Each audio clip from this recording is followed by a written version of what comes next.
Welcome to another episode of Creating Legacy Through Community Service. I'm your hostess with the mostest, Sophia, and I have a cool dude we're going to interview today. I've known this guy for as long as I've been in Michigan, and that's a long time ago. Don't ask when. His name is Henry Montague. He is from the beautiful country of Jamaica, St. Mary, to be specific. Some little town named Saltgut.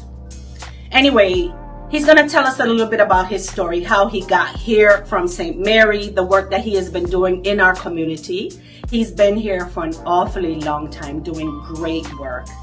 He's going to give us a little bit about his story, about his travels from home, here, his travels elsewhere, his travels back here, raising his family here, and why he is so dedicated to creating legacy through community service. So we ask you, watch his video, subscribe to the channel, share, comment, and like.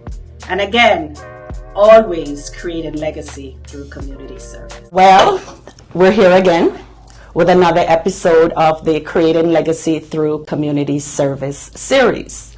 My name is Sophia Chu, and I have one of the boss man them around here from long time. So he's 25 and I'm 21. Jeez. And we've known each other for 30 years. So if the maths is not mathsing, then I don't know if I tell you. I agree. We'll find it. So thank you for blessing us with your time today, and I hope you have fun through this conversation, right? It's a nice little storytelling kind of a thing. Sure. Just to talk about why it's so important to stay grounded in our community. Okay. So we're going to start by you telling our viewers your name and your place of birth. Okay. Henry Montague, of course. Donavan is my middle name. Some people know me as Don. Some people know me as Henry. Don? Yeah, some people know as Don, Donavan. Oh, the Donavan, me know about the Don. Don sound very caucasity. Come here from St. Mary. Went to St. Mary High School. Okay. And my mom migrated here first. And after my mom migrated here, the task was to try to get her kids to come up. When I tried to get the father to come up, my mom said, "No, come to America." So he never did. And then, so, my brother came up, and then I followed, and then my other brothers and so forth. So we migrated here because of mom, and come to Detroit to try to, make a better life. Create so where in St. Mary are you from? So you ever hear a place named Saltgut? Who from what?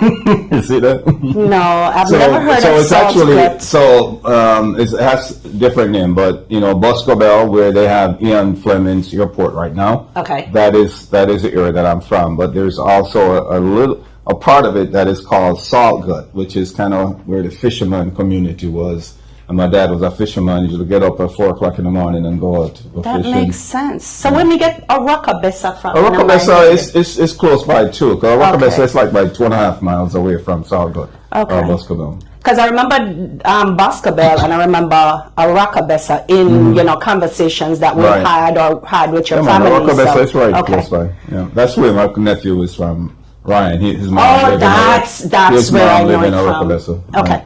So tell me some fun memories from home. Not your recent memories, but growing up there. Yeah. Well, to me, the best time growing up was just hanging out. My community had so many boy picnic in the areas. I mean, there were so many young men, right? And we used to play football. We used to play cricket. We used to go scuba diving. We used to make our own little fishing gun. We go underwater and we'd shoot fish. And we'll cook them, have a big pot and a run boat. So those were the fun times. And of course, how Jamaica is, right? You can go out and hang out and party. So you can go to the club. So when I go out dance, I'm like teenager, got me there in my bed at night time, I hear music, boom, boom, boom, boom, boom, boom, boom. So you were flying out to what? Man. Wow. So I started going to dance, and so those were some of the fun times. Yeah. How old were you when you came to Metro Detroit? No, I'm not telling that. So you go Star Trek Halloween. No, they can't add. We already messed up the maths for them already. Remember, you're 25. Yeah, I was 19 when you were 19. No, actually, I was 18. You were 18. Okay. So you didn't do? You graduated from no, high I finished school? high school in Jamaica. You finished. Fantastic. I finished high school when I was 17. Okay. All right. And then I migrated and I went to college here. So, you were raised then in your early 20s in Inkster, or it was in Inkster? Because I know your family has a stronghold in the city of Inkster. Still does. My sister still lived there. My nieces still live there. And but yeah, my mom was in Inkster, and she went to a church that was directly across the street from the house. And the Montague Tabernacle. We can call it that if you want. But that was our church, and so it kind of helped, kind of build us knitted in that community, because it got into choir, got into church, and our mom was a big part of the church, and the family at the church, we had people at the church that came to Jamaica and stayed at the house. So, nice. Inkster became a central part of our Montague life. clan, right, and the whole on is still there. It's all right though. Yeah. Have you lived anywhere else outside of Metro Detroit? I live in Durham, North Carolina for a couple of years. Okay. And the thing about, when I went to Durham, North Carolina as a whole is so green and clean compared to here. I was like, when I used to come back, I was like, whoa! So, I'm just serious. When you go down to North Carolina, and there's so much greenery with the trees, right? And it's kind of a little bit like when you go to Canada, right? When you go to Canada and you're looking at the streetscape, it's a lot of areas are like, no, the city of Detroit has gotten a lot better now, because we've stepped up to another level, but there's still certain areas that you will still see a little bit. So that's all. I'm not trying to not Detroit or but I'm just saying that I love the Carolinas because it was so green and clean. But you're back in Detroit, right? Of course, because family's here. Okay. Family's so no here. matter how you like the Carolinas, you found yourself right back in Metro Detroit. Because you know what, I moved to North Carolina, right? Personal reason, and then I had opportunity to go, because I was interviewing. I went to Oklahoma, I went to New York, I went to all of these different interviews, and had an opportunity to go to Jacksonville, Florida, or to come to Detroit. And I didn't know my grandson was just about a year old, and when I come up here, he never drive. And I was like, I don't know your star. So I decided to come back to Detroit so I can, bond with him. I said, my 16-year-old now. So. Yeah, you glad you came back and stayed? Of course. All right. You mentioned the greenery in the Carolinas versus the not so greenery in Detroit. Well, season plays a part of that. I know. So I kind of know a little bit about your professional background. Okay. So I want you to tell our audience a little bit about what you do for a living and how you see the cities through the lens of your work. Okay. So I was fortunate after finishing up University of Michigan Dearborn with an industrial engineering degree to get a job in the architectural engineering business. And that's because not only did I have an engineering degree, but I also knew how to draft, with a computer. I took up CAD classes there, and that's kind of what got me into that. And bounced around a couple bit earlier, and then I ended up at Albert Kahn and was here for 15 years, and that was kind of the building block of my career, where I really understood about what architectural engineering was. And I went into the mechanical engineering. I was designing, I was working on the first big project I worked on was Mercedes Alabama plant in Tuscaloosa, where they were just coming out with the M-Class Mercedes. They don't even make those anymore. Everything is Jeep. See, you keep on aging yourself. I'm going to ask nothing about your age old enough, but you keep on aging yourself. It's a blessing still, So working on those type of projects, working a lot of automotive projects, working a lot of office type and healthcare type buildings, was really a eye opener.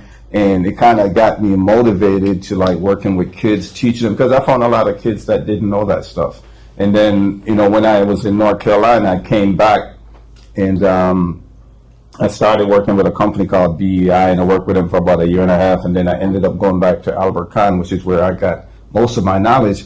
And at Albert Kahn, I had the opportunity to work with the Cobo Hall expansion. I love that building. I love so that all building. That huge monumental stair addition, that huge atrium, all the glass on the riverside. All the glass, that kitchen area. So when we went into that place, it used to be, of course, arena for hockey and so forth. And you had so much steel all around in the building. And they started tearing out all that steel and just created all that magnificent infrastructure that they have there right now. So so that was kind of like a cool blessing for me coming back and have an opportunity to get to work on such a project that was so influential for the city of Detroit. And influential for all of us is a pride. Still expanding because they get ready to add another $200 million, I think, expansion. What am I going to do? I just saw it. I read about it last week. They're doing another expansion on it. So it was huge. I was grateful to have an opportunity to work on that. Were there any other Caribbean folks on that project that you were aware of?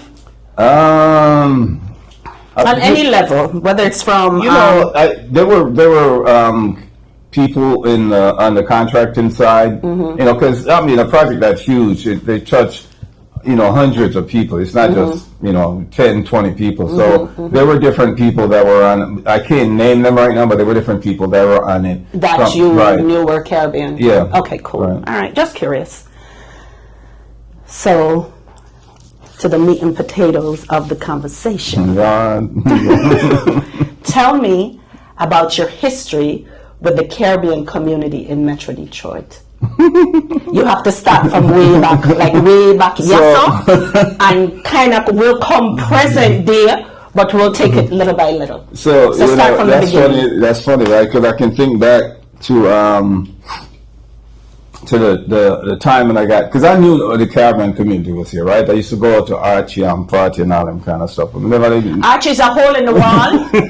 Every Caribbean community have a hole. Let me tell you, a hole in the wall. One in, one out. The same in, the same out. Okay.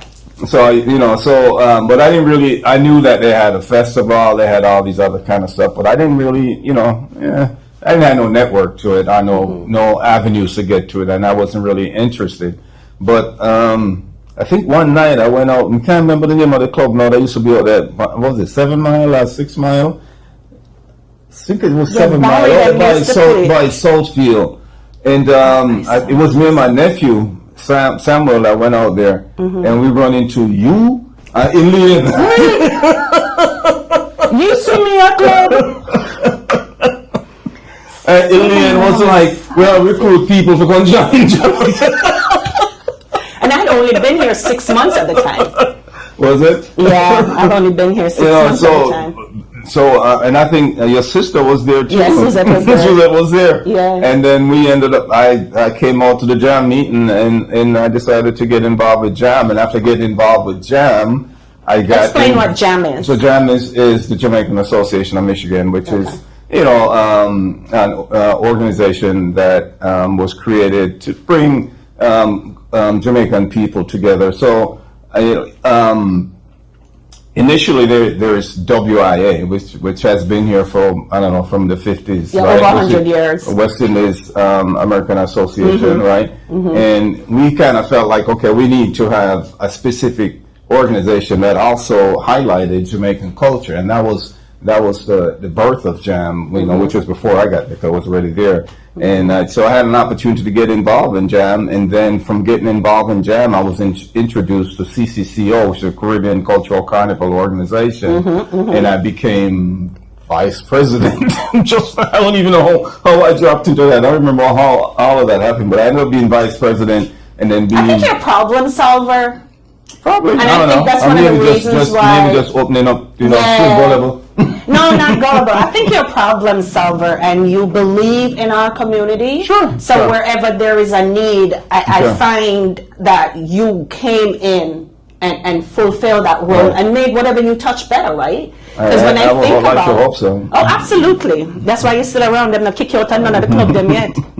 So, but getting in there, I became vice president of CCO, and not only vice president, I became in charge of entertainment, and I was like, Talk hey. a little bit about that. So Yeah. the Caribbean Cultural and Carnival Organization is the organization that does our annual festivals here. Right. The full gambit of Carnival. Man, that used to be fun. Used to be fun.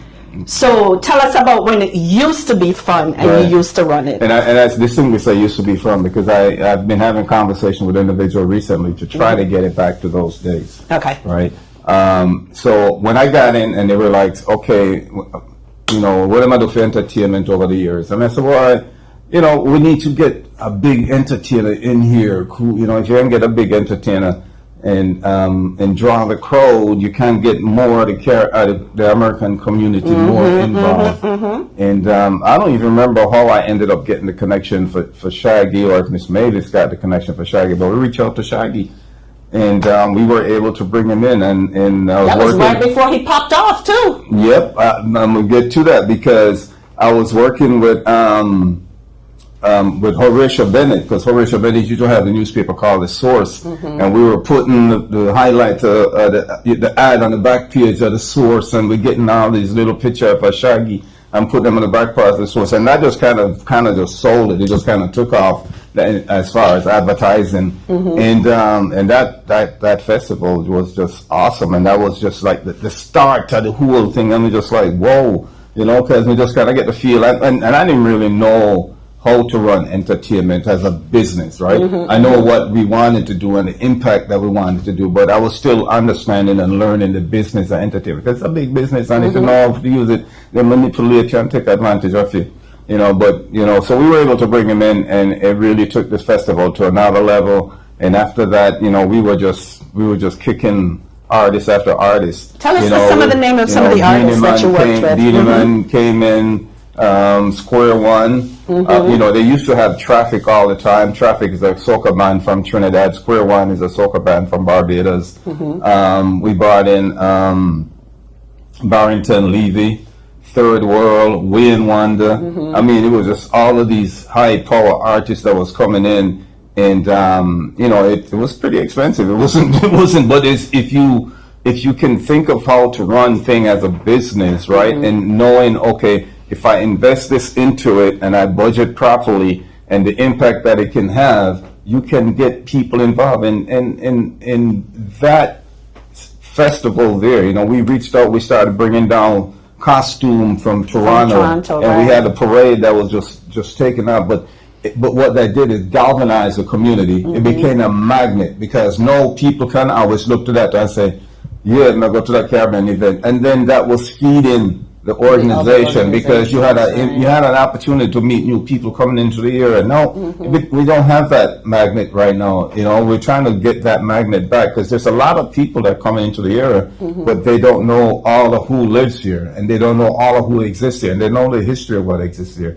So it's there. I mean, I was just in Windsor a couple of weeks ago for their carousel, and it was huge, and I'm like, man. And Mike from Guyana campus said, why can't we get back the carnival back to those days? So that is, if that's anything that come out of the interview here, I definitely want us to come back. Okay. Yeah, that is the thing. So we talked about the Jamaican Association of Michigan. We talked about the West Indian American Association. You didn't touch on anything on that you really did over there. I know you did some collaborations with them. Yeah. And I want you to talk a little bit about the free children's Christmas party or holiday party that you do. Right. The second Sunday or the third Sunday? Usually the second Sunday of December. Right.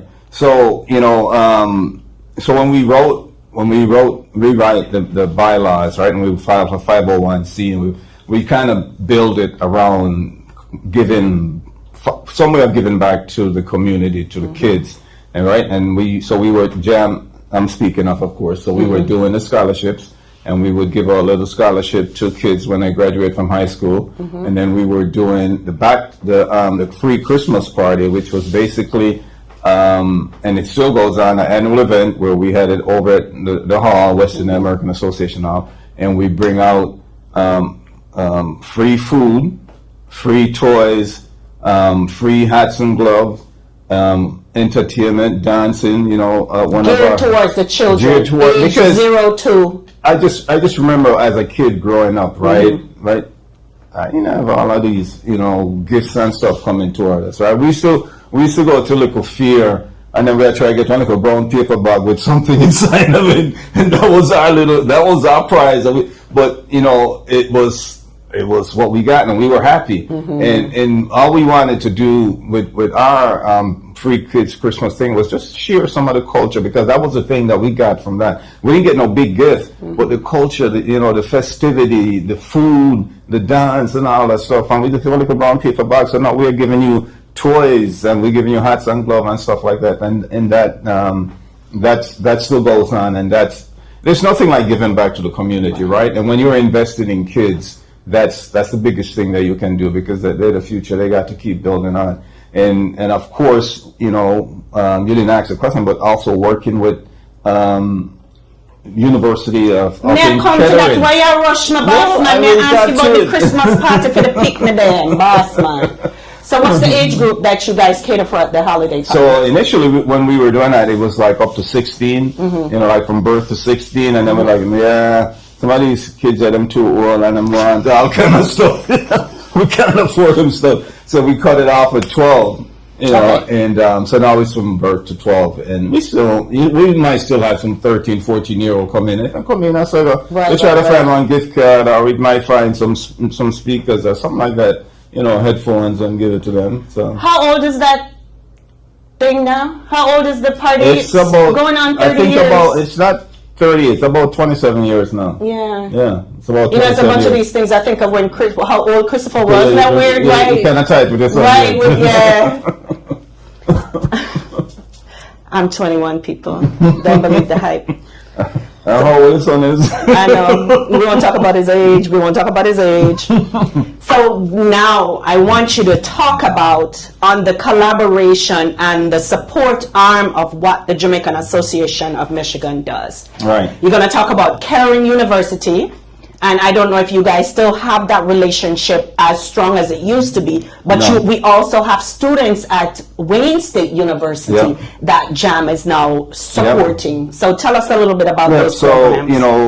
We had the opportunity. It was one of the organizations in Chicago, I think, might have reached out to us, and we met 3 young ladies at the time. I can't remember, Tavita and in age. She's down in San Antonio. But anyway, we had opportunity to welcome them into the community, and all they were looking for at the time, they were students coming up from Jamaica, most of the inner city school in Kingston, and they were the one that got the opportunity, and they were coming in to go to school to Kettering University, and all they wanted was just knowing that if they can't go home, that they had somebody to go to, somebody can invite them over Thanksgiving when it's holiday or whatever, just somebody to welcome them into the community and support them as needed. And that really, that really took off, and we built a nice relationship with Kettering University and Uncle Ricky. I just saw Uncle Ricky a couple of weeks ago. Nice. We end up getting an award and recognition from the university for doing that. And the kids then kept coming, one after the other. Even I was able to even bring my nephew up here to go to school up there in Kettering University. And so it's still going on.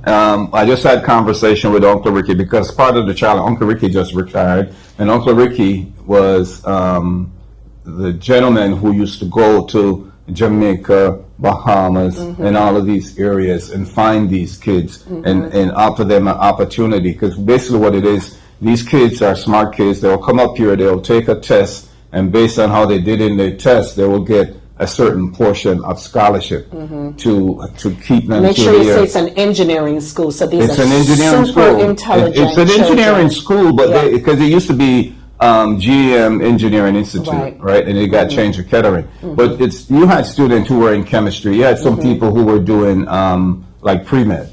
So so it's not. Because I think we got a couple physicians out of it. Yeah, Michael. Right, Michael went out to California, and Michael Thomas, I think his name is. And, Thomas, right? And he's practicing. So yeah, he came out of it. So it's not everybody comes out of it that was engineering. Right.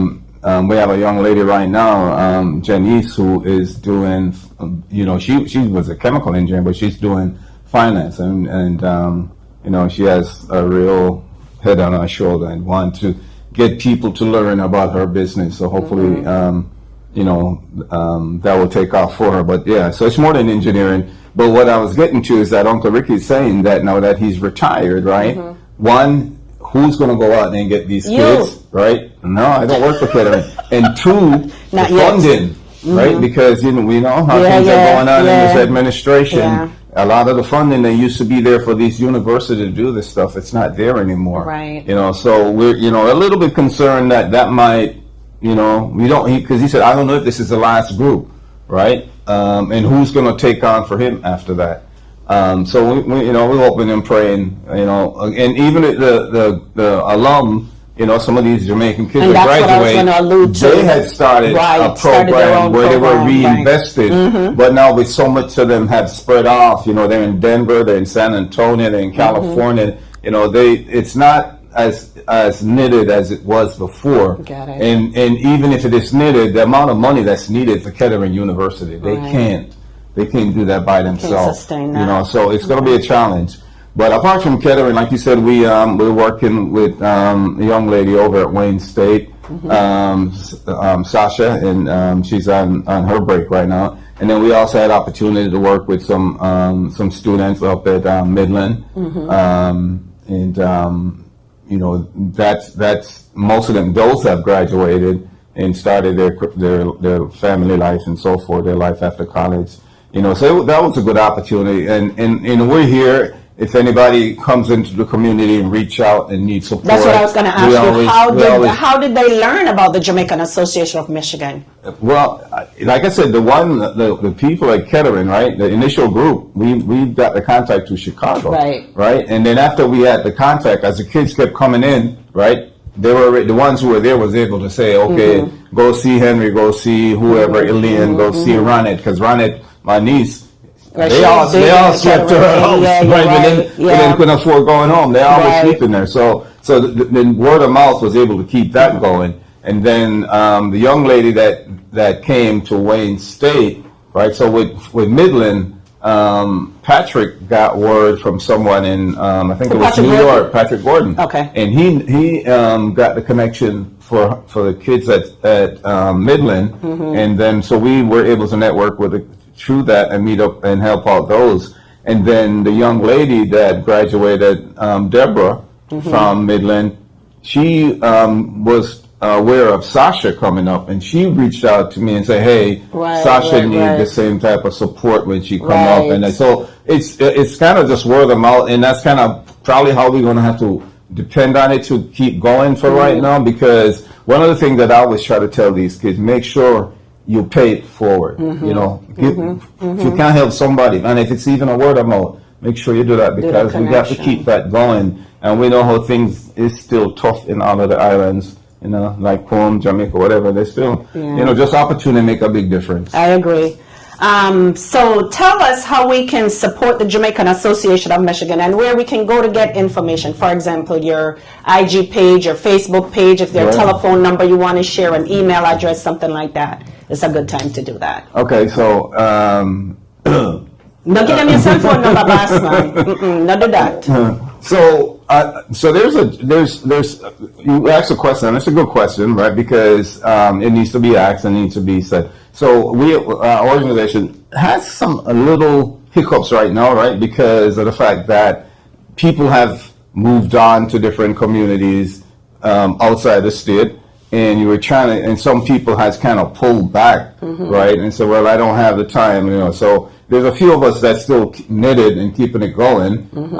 So we have a jam page on Instagram, and we have a Jamaican Association page on Instagram, and a Jamaican Association page on Facebook that we try to share our information. Our website is not active right now, right? And so and is there an email address? We use our own personal email address right now until we get, because our email address was based off of the website. Off of the website, got it. It was at jamone.org, but now with that, what happened is that, you know how it is with some of these things. Somebody go up and buy your your domain, your domain, and once they buy your domain, they want you to spend $1,000 to get it back. Okay. But you can do a Gmail account, right? Yeah, we can do a Gmail. Just do a Gmail account. Right. We can circle back, and I'll make sure I have that in the notes for this particular video. Right. So they can support you by advertising the events that you do.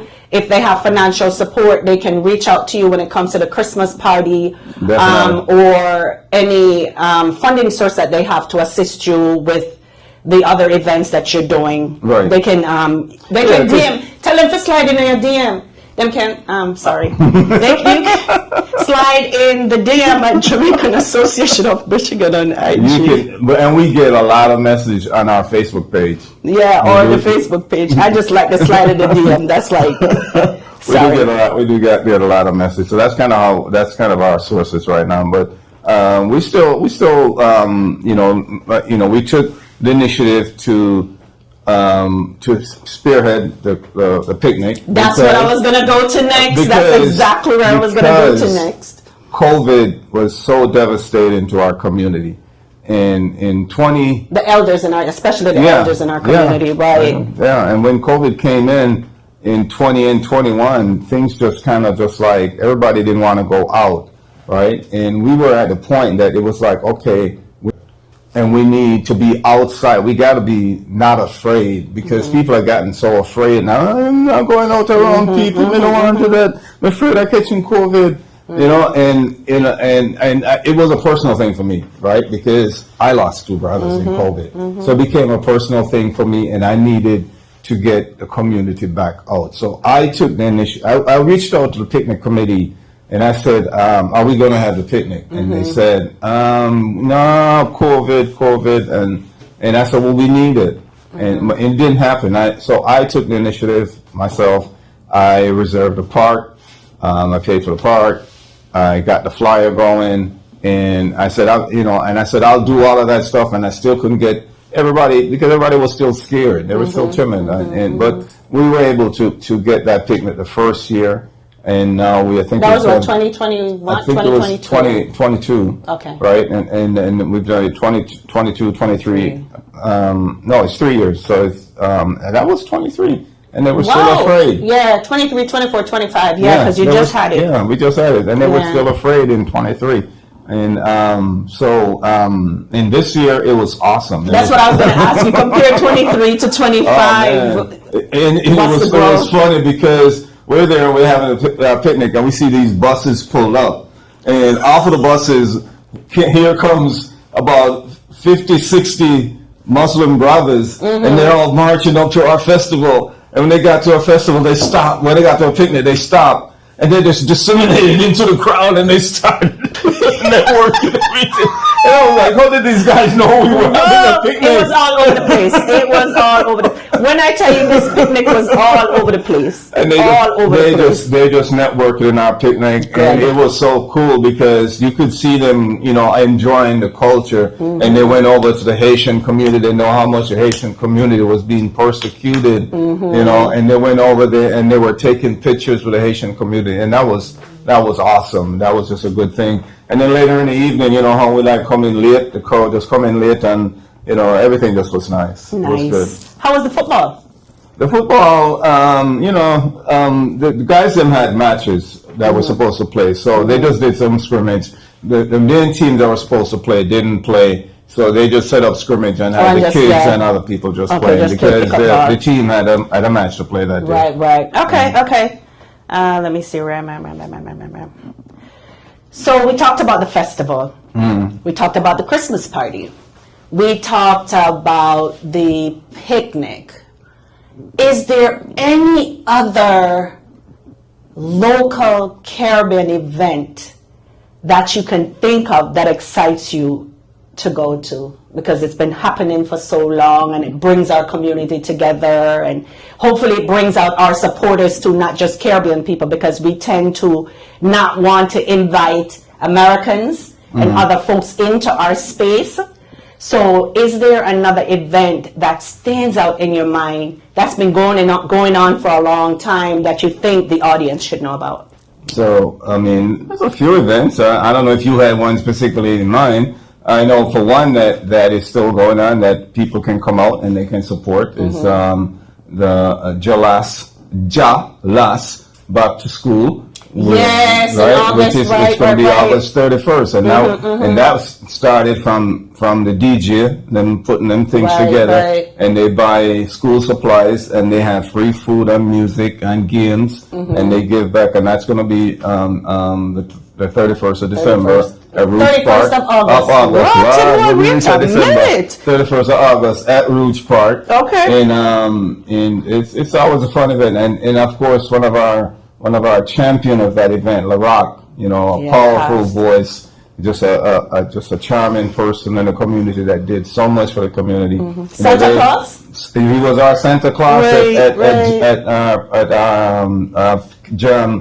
kids event, and then he also was the one who would just come up there and start having all the kids dance, and then just taking money out of his pocket and giving the kids. I'm saying, LaRock, where you get money from? Come on, time business. Don't worry about it. Come on, time business. So that was one. That's one event to look forward to. Okay. There's other event. WIA will be having their annual banquet in November. That's always something good to look forward to. And you go to all of these? I try to make it to all of them, and I don't know what event that you have coming up. You always have some. It's not about me. It's about you. Come out of my business. It's about you. And then there's another group. I mean, I like, I don't care. I support everybody.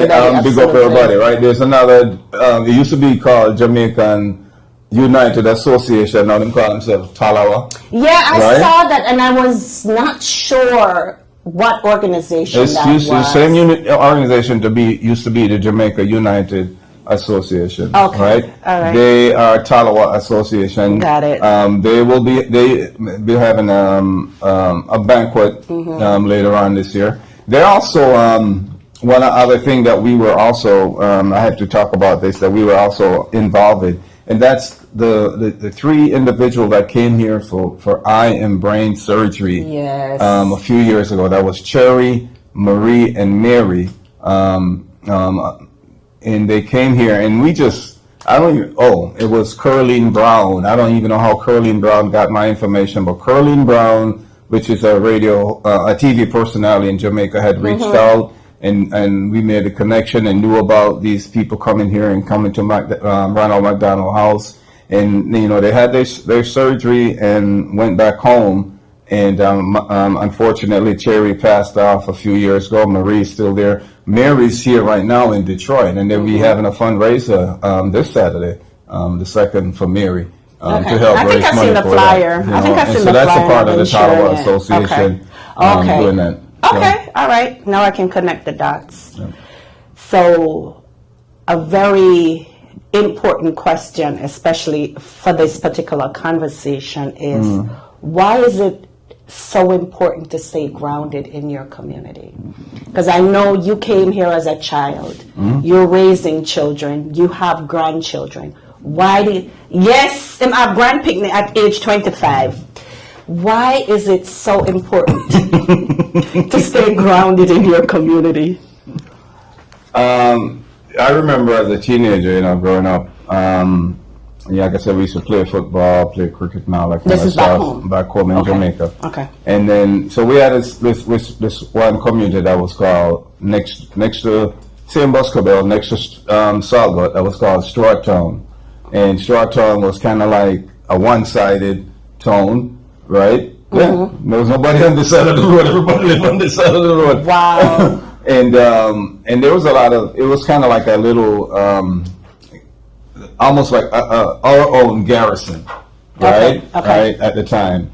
And we used to go, that's where the dances and stuff used to happen. We used to go down there. But we started a little group that we started doing a literacy program. Right, me and a few other young people my age in the community, and we would just, we would get the kids them together and have them form a football team and do, those kind of stuff. It was just, it just felt like the right thing to do, to give back, right? So that started from there, a literacy program, organizing football and cricket game for the young people back then.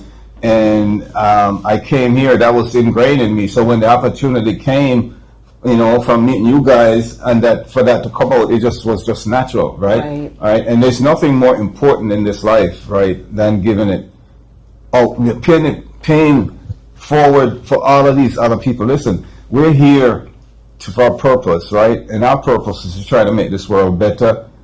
And whenever time come and we expire, we move on. And hopefully when we make it better for somebody else, they can do the same thing for the next generation that's coming. So that's my philosophy on life. You come here, you have to do your part, right? You're here for a purpose. So make sure you're doing something to make life better for somebody else, not just yourself. And so being in the community, having an opportunity to having kids event and give out free food and free toys and book supplies, and having a festival where you can share your culture and people can come out and know you, because when you know your people's culture, you'll have an opportunity to know them better, and you don't see them as strangers, right? You don't see them as being so different, and you learn and understand them. And so those kind of things are ingrained in me, and they motivate me. So it's hard for me to, even though I keep telling myself, at times I'm a top dweller and stuff, but this is so hard to stop and to walk away from it, because it's so much fun to give back to community. And I'm not the only one. You've done that. Guys like Infinity, that have their sound system, they do that. Like Miss Mavis, they do that. There's so many people in our community who just like to give that. Sonia Harris, they like to do that, right? They like to give back. And to me, like I said, that's just what makes a difference. So, God put me on, I have a break, I'll do as much as I can. So that circles us back to creating legacy through community service. Creating your legacy, bringing it to a point, teaching others how to take it forward. I wasn't even trying to hit your. I wasn't even trying to hit it, but that's what it is. That's exactly what it is. That's exactly what it is. And sharing our stories as we're doing it too, so it encourages other people to get involved. Exactly. Yeah, exactly. So my final question for you is, don't talk about the festival. You don't talk about the festival. We know you want for the festival to come back. Sure. What are your hopes for a community, holistically? When you think about the Caribbean community here in Metro Detroit, where you see it now, the older people, the younger people, what are your hopes for a community at this point? I'm hoping for a more united community. It's kind of fragmented. We have too many people that are not connected and know everything that's going on. Like I said, we don't have anything to galvanize us as much as we once did. So my hope is that we become a little more, united as a community. When we look at some of the other communities, right, we can look at the Arab community, and we can look at some of the Hispanic community and the Jewish community, and how they build their community and how they support each other. Right, we have the same capability of doing that kind of stuff, but if we come out of the crab in a barrel mentality, so that's my hope. Not for my community, for any community, for people to work together and make things, more profitable and beneficial for each and every one. But it is. It's hard. But you're going to keep on doing the work. Oh, we are going to keep doing it. But how this country has a selfish mentality, you have rich just keep grabbing and grabbing and grabbing and grabbing, and but hopefully. And then us as, I don't want to say poor people coming up poor. I'm very rich. I'm very, very rich. I'm not rich and what. Of course. But my father's rich. His nose is online. I'm going to tell you. So a lot of us, when we get some money in our pocket, instead of us investing in our community, we decide to move out to what we think is a better community. So our community falls apart because the ground it was standing on, the foundation it was on, has now been crumpled. Yeah. right? So again, Mr. Montague, I appreciate your time. Yeah, man. I appreciate your words. Yeah, I man. appreciate you sharing your story and being so. I hope it helps somebody and inspire somebody. Yeah. It will. It inspired me. Okay. Yeah. But it's been an honor knowing you for the past 3 years. Okay. And I hope. Only 2 years, you know. But John, no, I appreciate you. I appreciate the hard work you have done in our community. I appreciate you keeping the Jamaican Association of Michigan running and taking, making sure all the other opportunities are there for our young people. Because if we can't take care of our young people, we'll never make it out of here. Definitely. So thanks again for your time, your energy, and I look forward to seeing you in the streets. All right. Respect. Peace. Peace.